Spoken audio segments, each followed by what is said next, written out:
Hey folks, this is Phil from Alabama Hot Sauce. That's alabamahotsauce.com on the web.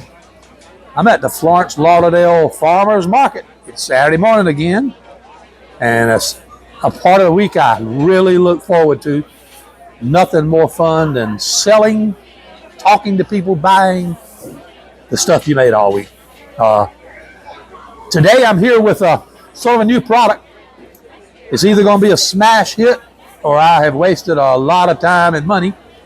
We typically buy peppers by taste, sometimes by heat, but I've come up with a product, a pepper powder, which is very, very popular with people. That is a pepper blend. It's a blend of red peppers.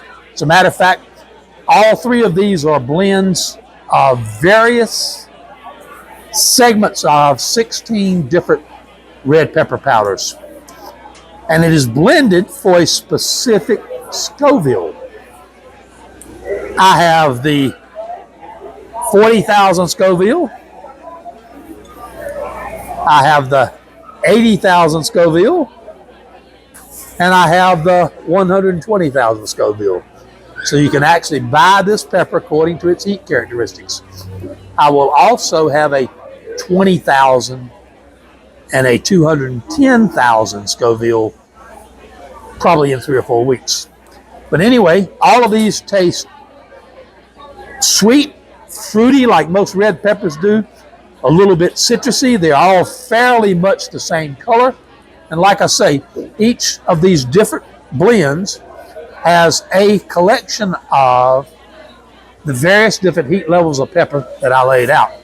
What's most interesting is ChatGPT gave me the formulas. I input the 16 peppers I had, the verified tested Scoville value, and said, tell me what to mix to make a pound that's 40,000 or 80,000 or 120,000 Scoville, and it produced 3 recipes.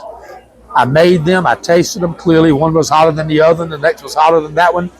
So I sent them off for testing, and they tested within 1,000 Scoville of what I was trying to achieve. So anyway, there we go. I'm at the farmer's market. I got this new product. Of course, I got creamed honey. I got fresh honey. I got all my hot sauces. I got all my peppercorns, everything you might need. So come on down to the farmer's market this morning if you happen to see this. But anyway, I'm here every Saturday, and join me. Folks, thank you for watching this. See you next time.